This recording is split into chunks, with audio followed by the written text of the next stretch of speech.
Hey, everybody, welcome to the Print Matters podcast that has no name as of yet. Um, I am Ken General, Executive Director of Hi. Print Matters, and this over here, our lovely gentleman, is Kevin Cromwell, Vice President of Print Matters. Say hello, Hey, Kevin. everybody. Hey. And All if you right. have an idea for a name to submit, please do. Yes, definitely.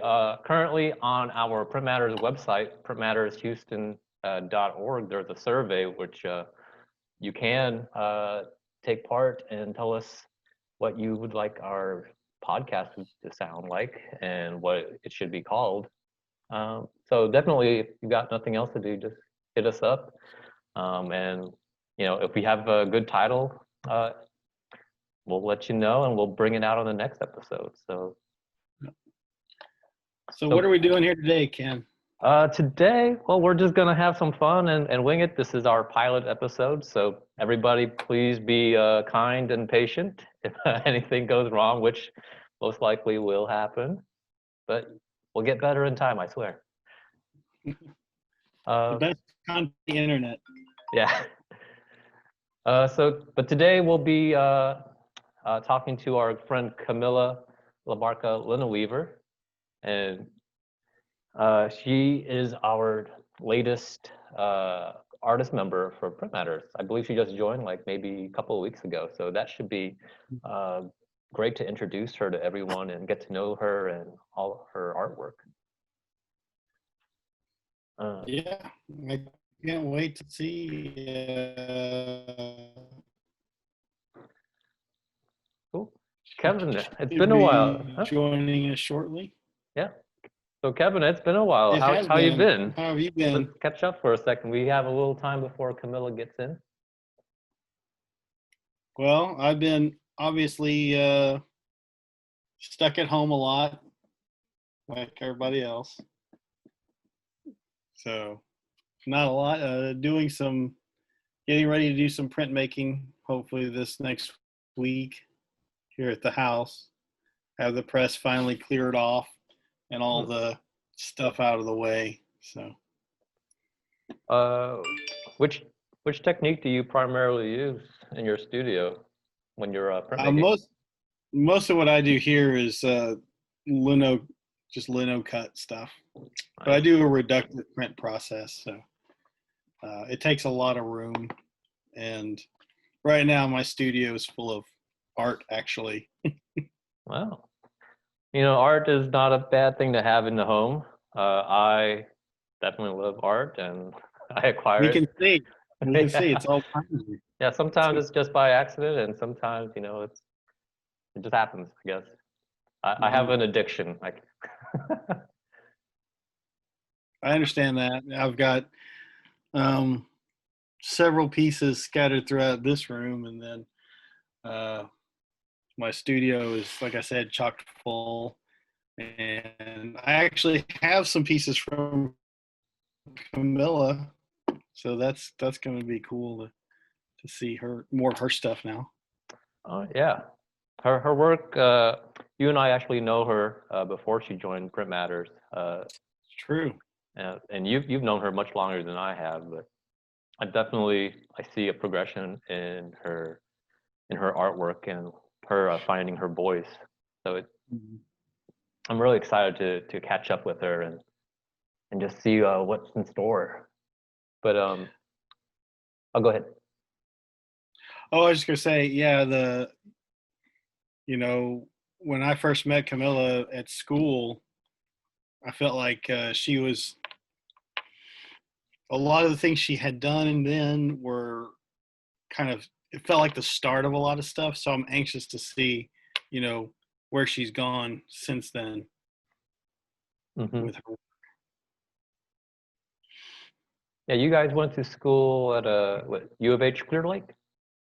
That's right. Yeah. Go Hawks, I think. Yeah, y'all had like a little dream team of classmates there, that a lot of printmakers that I think went on to do some good stuff. So Yeah. So yeah, we've got it was me, Camilla, and Amber Kaiser, Mm-hmm. Hamro, and a couple other people, just Mm-hmm. sort of doing stuff. And yeah, we were actually last time I really hung out with Camilla, we actually were doing a trip to Marfa for the festival out there, the Chinati Festival. Oh, nice. Been a while, but it was a good trip. Oh man. Yeah, taking trips is something I really miss doing. Not much of those in 2020.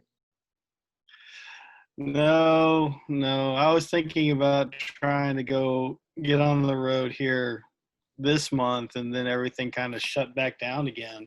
So Yeah. I don't know. I don't know what that's like. Obviously, people are living other places, so Yeah. technically, I should be able to go visit them. Yeah. I mean, right now, I mean, they might be safer than Texas. So Might be. if they let you in. Yeah, right, right. They're like, no, you're from Texas. You got to stay where you're at. Oh, hey, here's our first guest. Yay. Hey guys. Hey, Camilla. welcome. Welcome. Thank you. Finally, we're Right? together. We've moved mountains to make this happen. Well, I'm Right. happy to be here with you guys. So. So cool. Welcome to our pilot episode of the PrintMatters podcast with no name. Kevin and I were just discussing how we're looking for a name for the podcast. So Camilla, Oh. you've thought about this podcast for a little while now. What do you think it should be called? Do you have any ideas? I don't know. Let me think on it, but I will get back to you on that. I think we can come up with a unique name for it. Okay. At the end of the show, Yeah. we'll ask you. So yeah, welcome to our podcast. Kevin and I were just catching up, and we were talking about how you guys used to be classmates. Yes. Way back then. Yes. So At Clear Lake, yeah, that was a really great time. I really enjoyed my time there, and just kind of evolving and growing with everybody through the academic process, you know. So it was a good time. Yeah. So since Clear Lake, where have you been? Where did you go after that? Oh, a lot of places. I ended up in England for a little bit. Moved out there with my husband. He's military, so that kind of really like determines where we end up. So we were there for about 2.5, almost 3 years, and then I ended up in Oklahoma, of all places. And then in Oklahoma, I decided to go ahead and go to grad school there, and I got accepted to OU and finished up grad school there about sometime last year in the summer. So I've been kind of a lot of different places, and it's been nice. It was nice getting that time to travel before we had the baby. So that was a good a good experience for sure. oh yeah. For everyone that doesn't know you yet, yeah, you recently had a baby. She's a year old now? 2. 2 years old. 2, yes. I had her right smack dab in the middle of grad school. So that was Right. that was fun. My Yeah. God. And you're still alive. Oh my God. I survived. Sometimes I don't even know how. It was a blur. It's a blur, honestly. I don't know. But I did it, and it was good. It was good. Well, I've seen your work, when we did a show together, and then I looked on your website, Mhm. all the recent work that you've done through grad school, and yeah, your work has really evolved. Would you like to walk us through a little bit of what you're working on currently? Sure. So, my work always does have the influence of my personal experience crossing the border, and just kind of that experience of being undocumented, and the things that kind of go along with that, the hurdles that kind of go along with that, this feeling of like these dualities that happen, whether they're, physical or cultural or social, and kind of really looking at that in my own experience, but also in the more like global context of immigration art and the movement of people.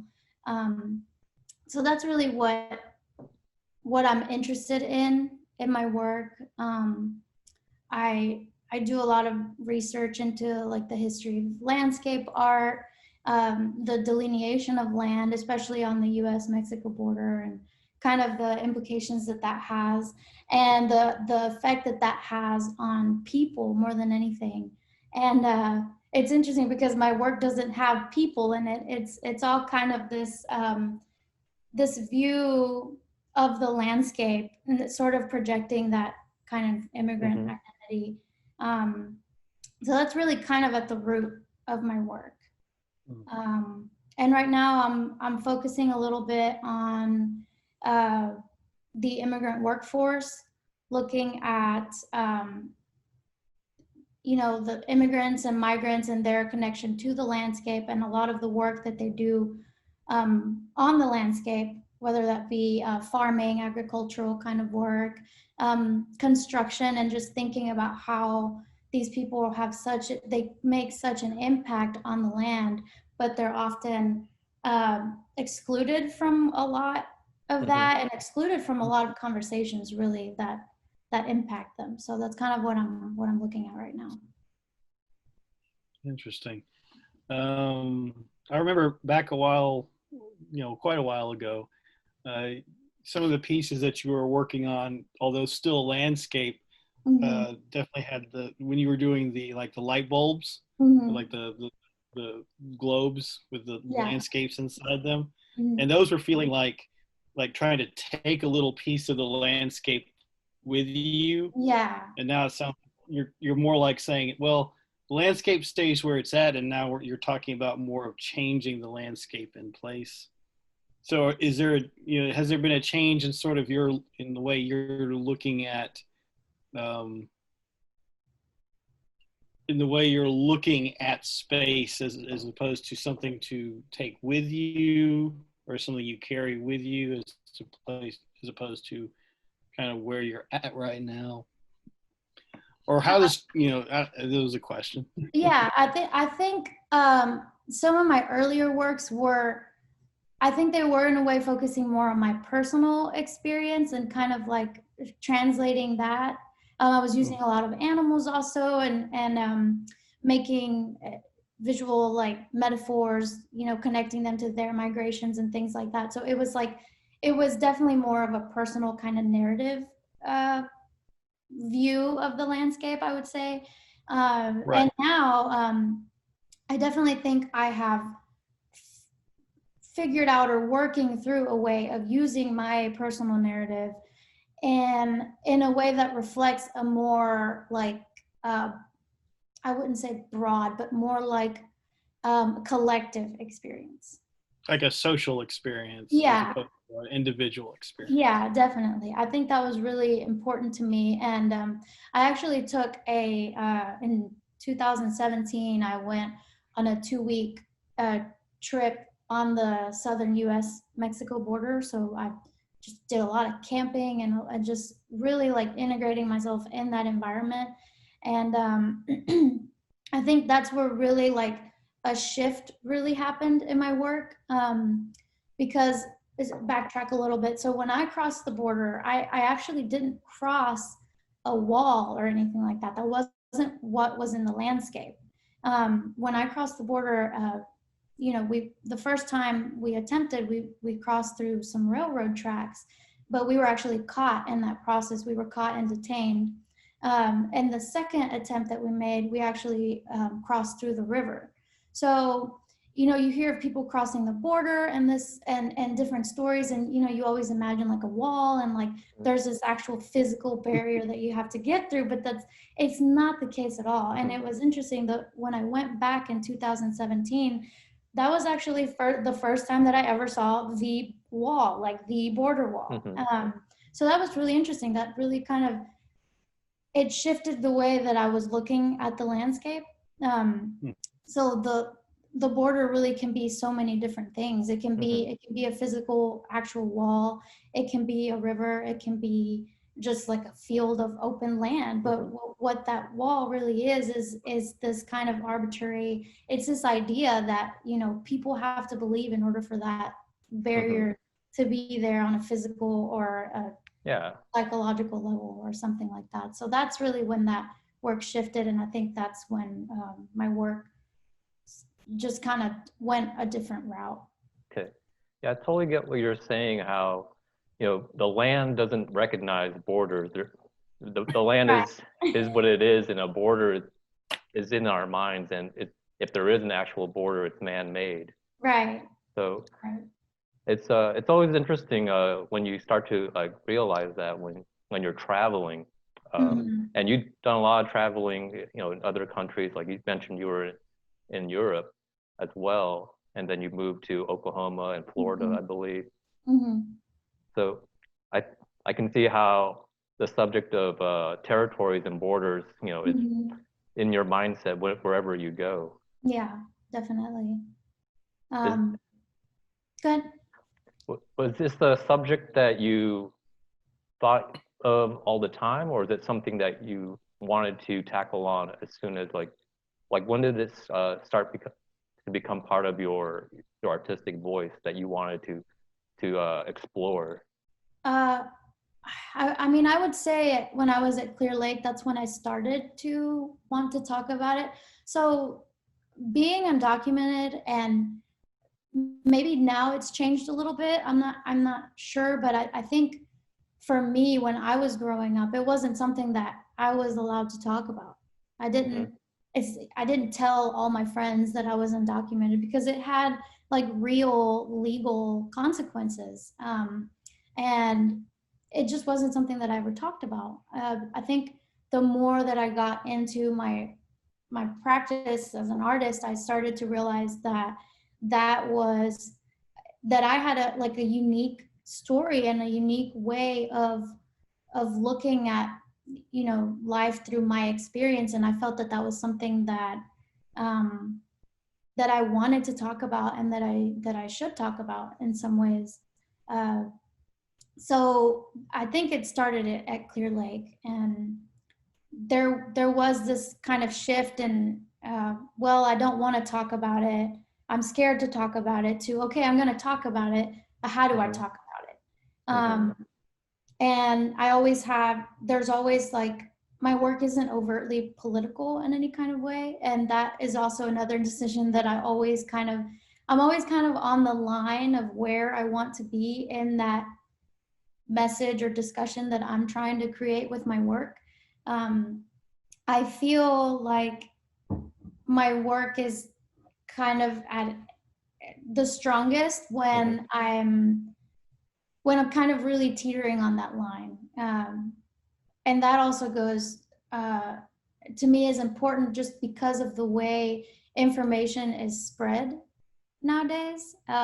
It's all very like confirmation biased, like even from like the things that we look at in our news feed. I mean, it's all catered to show us information and things that we already believe in and that we already agree with. So how do you, as an artist who's making somehow some type of political or activist work, how do you cut through that and reach people that aren't necessarily going to be looking at that type of work?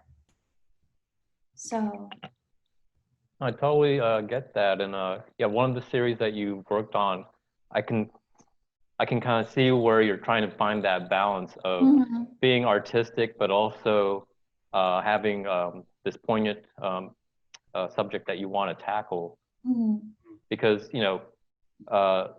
being undocumented and crossing borders is part of who you are, but I also kind of feel like you don't want it to define you and your artwork as well. So you're trying to reach that balance of fine art, but also having something important to say, and not trying to tell people how to think about it, but opening up the conversation. Right. And that's exactly what is important, is not like, I'm not trying to beat people over the head with like my immigrant experience and things like that. I'm just trying to create maybe a platform where we can talk about it in a different kind of way.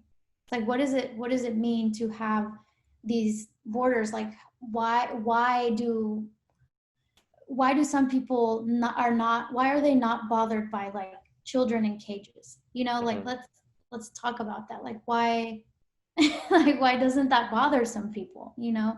And maybe like trying to get at that humanity of the issue, which a lot of times is just so overlooked. But maybe trying to get at that and at the things that connect us in kind of in our human experience. Cool.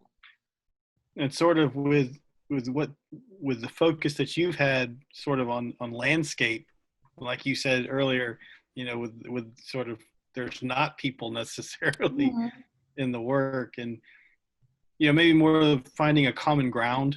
You know, it's something we can all agree on, that space exists and we can all see it and we're all part of it.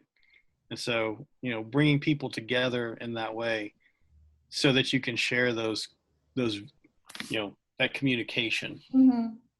Definitely. I think it can be a connective thing. I mean, we are all in some way, you know, connected to the land in one way or another. I think my decision to not use people at all, I think that happened whenever I started doing some research into traditional landscape art of the West.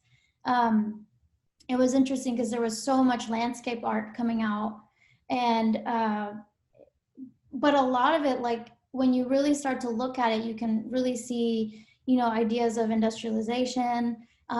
There's ideas of like manifest destiny and how, you know, we have a right to claim this land, and it's images of like pristine, untouched landscapes, even though, you know, we all know that Native Americans inhabited the land first, you know, so it's just kind of like, it's this kind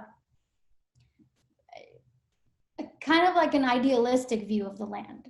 So that's what historically, you know, landscape art of the West was, and traditional landscape art. So I'm kind of trying to subvert that and say, well, it's not a pristine landscape. It's very much touched by man. It's very much chopped up and divided, and we're kind of the ones that are left to, you know, deal with that in some way or another. So. Also, I was looking on your website earlier, and talking about the landscape, you actually did a video, which I thought was really cool, taking a bunch of monoprints and creating, like, I think was it like a 50-second video? Yeah. Would you like to walk us through that as well? Yeah. Just like, I thought it was really interesting of tackling printmaking in a different way, creating a film out of it. It was such a long project. It took me like 8 months to complete that project. Oh. Yeah, it was a very, very lengthy project, but I think with that project in particular, I was really kind of interested in, it started off as thinking about the line and the dot. That's kind of what what it started as, and I'll explain what that means. So as far as the dot, I found this website that actually plotted all the deaths, all the migrant deaths in the southern U.S. border. So you can literally go to this site, and as soon as you know enter the site, it's this like sea of red, and you just see all these just there's so many dots that it just creates like a blob of red. But as you zoom in more and more, you start to see, you know, individual dots and individual place marks for people. And these are all people that were killed in the border in some way or another. And if, you know, sometimes they have names, but most of the times they didn't have identification. But you can find a cause of death, when they, you know, the person passed away, when the remains were found, and things like that. And I mean, it was just awful to look through that. and see, you know, there's children there, you know, there's, you know, young people, 20-year-olds, you know, that are attempting to cross the border, and they die. They're either by, you know, dehydration, exhaustion, or even violence. Like, so all that is there. Like, we can, you know, look at that. So I was thinking of how can I use that dot marker and kind of personify that in a way, and look at that dot moving through the landscape and kind of taking on this journey. And that's where the inspiration came for that. And then the line is another element that I talked about. As far as the line, I read a lot about border theory, and the line is one of the most distinctive ways that you can literally separate something. So that was like an initial point of discussion and exploration that I had. So the video literally just takes the viewer through kind of a landscape that starts to meander and move around, and then this dot kind of appears, and the dot eventually like engulfs the screen, and then you just go through more different iterations of different landscapes. Like, you see a border wall, you're kind of above it, and then, you know, you go into the ground, and it's kind of all these elements, all these different ways of approaching that landscape, and looking at that, using that dot sort of to personify that experience, and letting the viewer just kind of go through that. So that, it was a very lengthy project, and it, you know, it took a long time to make. I had to make each monotype, you know, one by one, and kind of like do some stop motion kind of I don't know, it was crazy. It took forever. It was very well done. I remember just being in the middle of it and being like, I don't even know where I am anymore. Like, I was just like, my studio floor was just covered in, like, you know, these small prints, and then the process of actually like scanning it and animating it, and like, you know, doing the digital process on it. It was intense. But yeah, there was a photo in your website where I think you stacked all of the prints, and it was, oh my gosh, this is like as tall as she is. What's going on?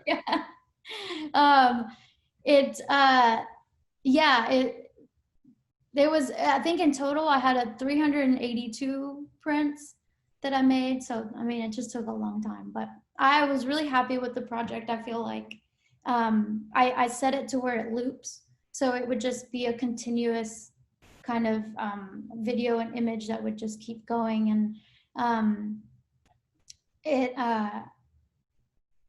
really evolved, and it made me think about printmaking in different ways, and using it in ways that aren't so traditional, but also like kind of address the, you know, the root of printmaking, which is to disseminate information. So I now have this video that I can exhibit in multiple places at once, just like you would a print, even though that's not its traditional format or use. But I really like that about printmaking. Like, I feel like you can't get bored as a printmaker. There's so much to do. There's so many processes. Yeah, it's just endless what you can do with them. So I'm always looking at different ways that I can use the medium. I love it. And just, yeah, utilizing current technology to do your own spin on an old art form like printmaking, and just kind of updating it for today, I thought was great. Thank you. So, yeah. Go ahead. All right, can you say that again, Kevin?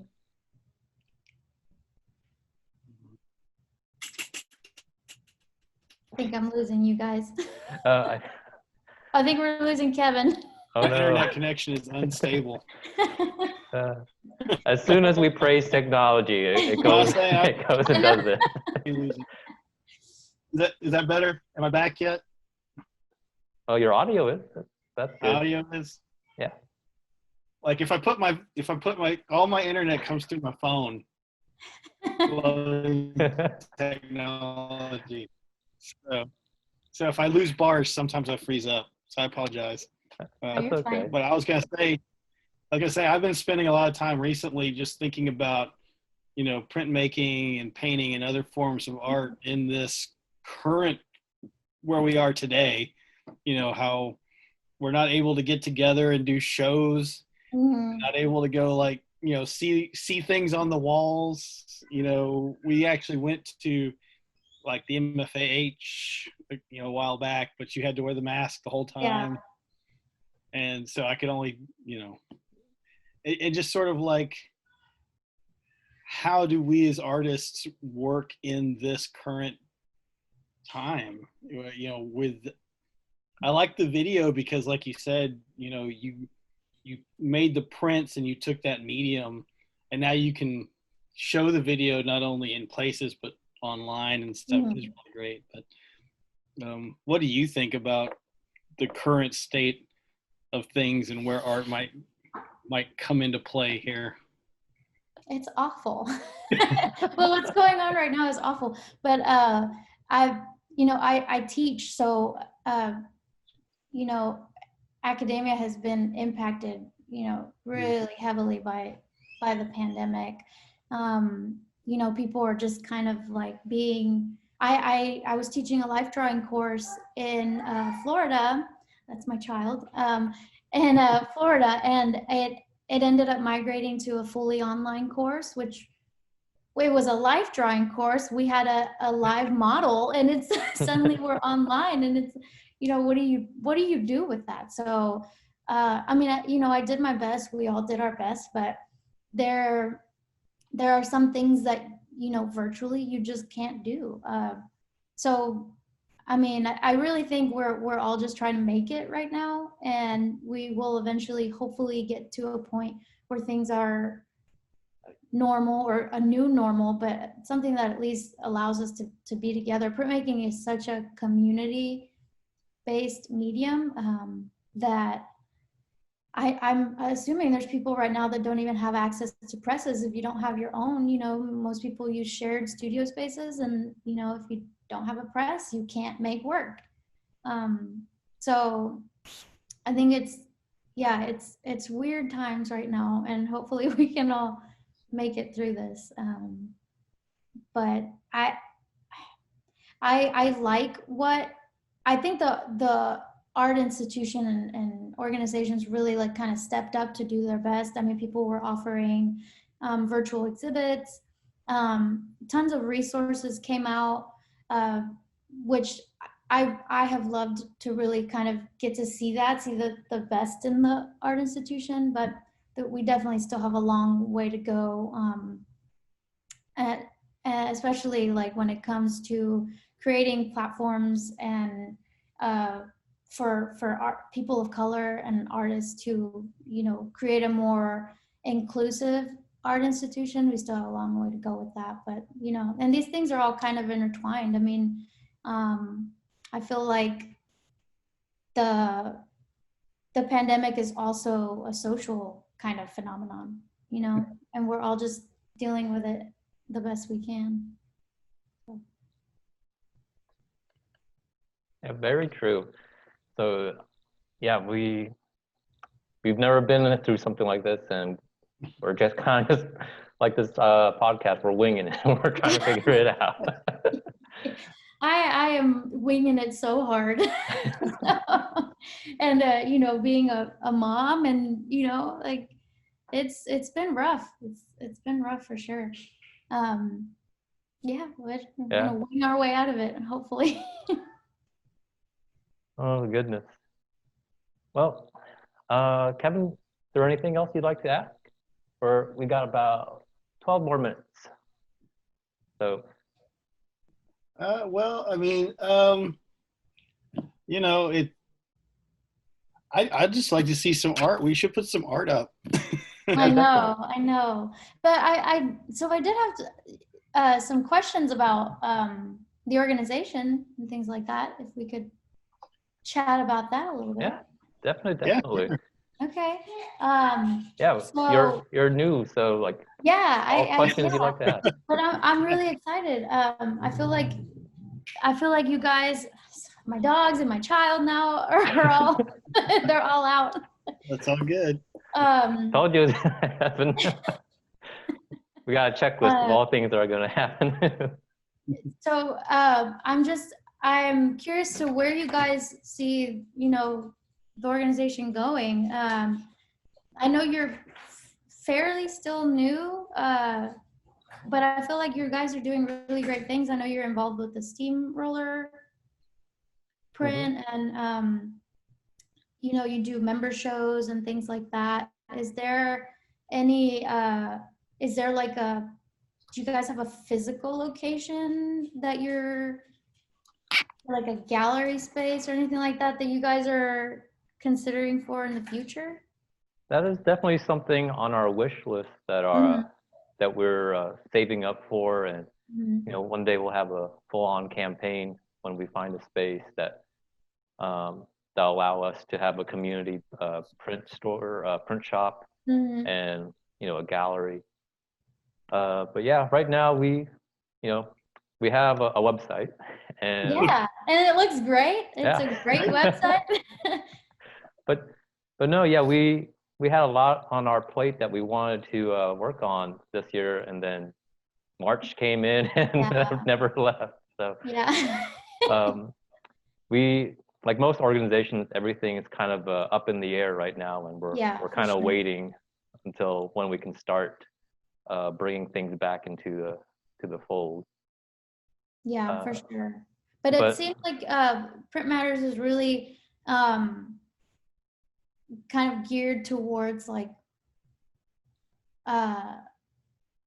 practicing artists, and I don't know what other kind of venues, like, are you guys wanting to be a space for like emerging artists, or like what is, how do I word this? How big do you guys want to be? Oh gosh. How big?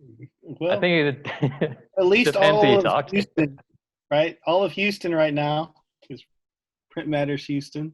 Oh, yeah. But we're actually looking to bring in more student participation. That's great. That's really great.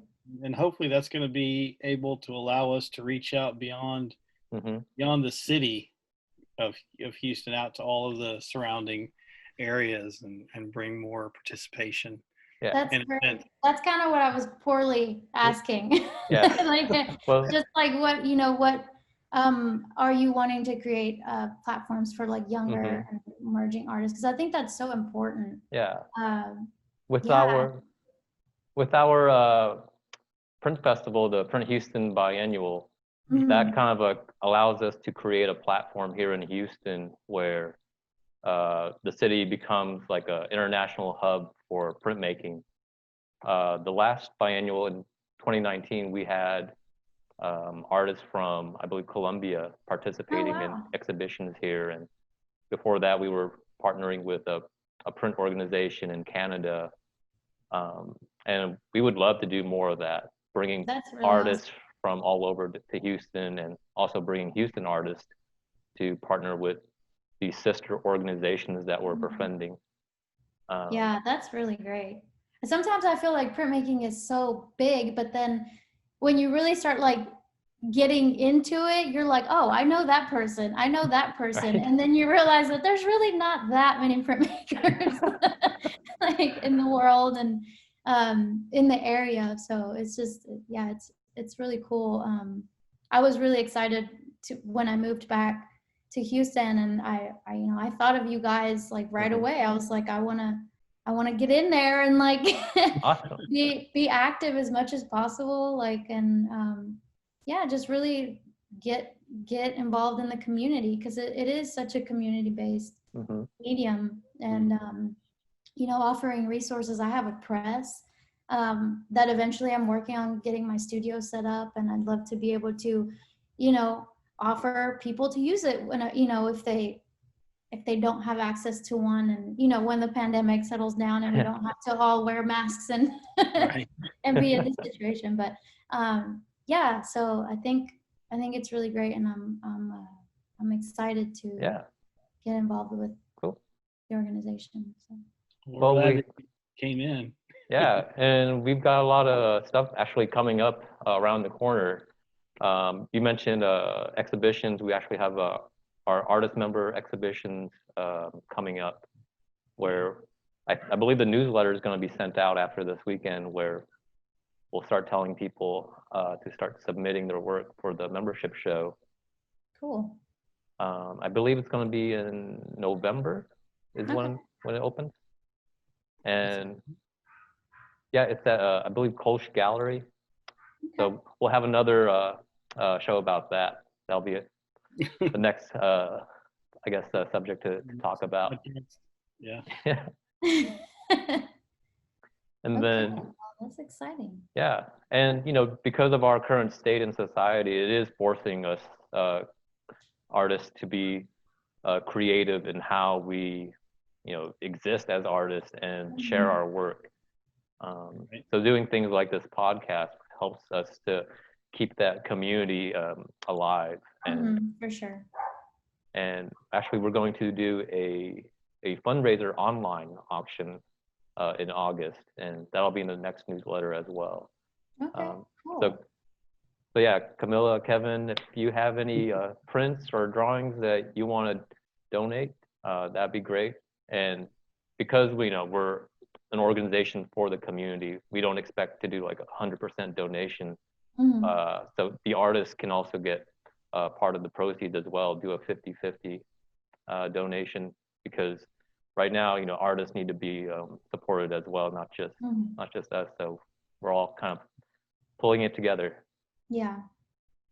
Yeah, that's great. Yeah, I mean, like I said, it's been really great to see all this, good stuff happen, and all the support come out for artists, and resources come out for artists and for organizations in the arts. And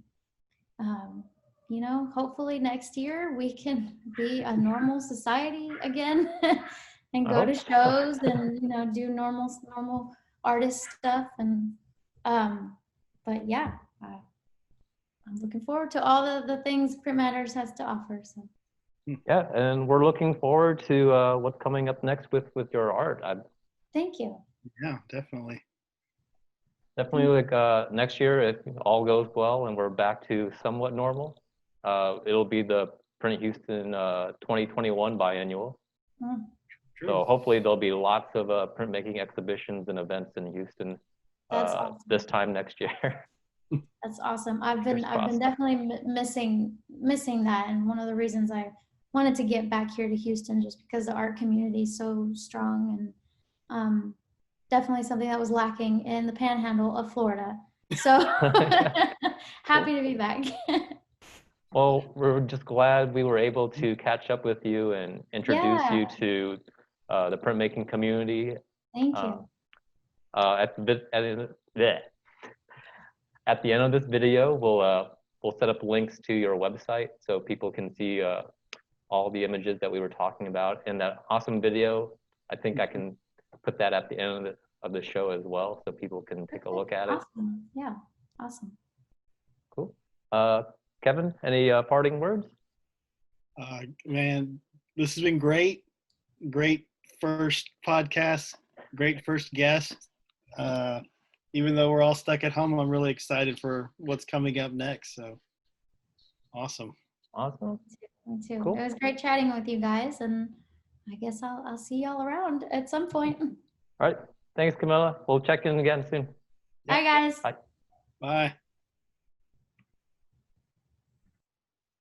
Cool. Well, Kevin, that went off pretty well. I think it went okay. Sorry about the glitchiness. That's okay. Apparently something's going on at my other house. I got to take care of. But I thought that went really well. Oh Are yeah. you gonna cut this? Are you gonna cut this part? No. This part, we'll keep. Okay. So, yeah, people want to hear the behind the scenes as well, I'm sure. What we need is we need to have like some drinks, some kind of beverages Yeah. for us. with maybe some printed glasses. Ooh, That's what I'm saying. You that know, would be fun. that's all. Yeah. I Well, think this is a really good. I think this is a really good idea. I think this worked well. I hope people find it interesting. Mhm. I think it's nice just to see people again. hmm Same here. And just to see people and hear how they're doing, and just know that we're not alone doing this. People are going through the same trials and tribulations. Yeah, I'm real happy to hear about Camilla's work and where she's going with it. I think that what she's got is some pretty amazing stuff, and I really like her style hmm and sort of the way she's approaching the subject matters that she's trying to broach here. hmm So I think that's a really good. I think it's very thoughtful of her, just because tense subjects such as um, immigration and the border, people already have their camps, True. so you kind of have to go. Oh, what was that? That was They heard me. that was a camp. They were alert. Right, but yeah, just like putting it out there in a way that you're kind of like gently opening the conversation and not automatically shutting people out, where people can be thoughtful as well and kind of open up to it. So no, I'm go ahead again.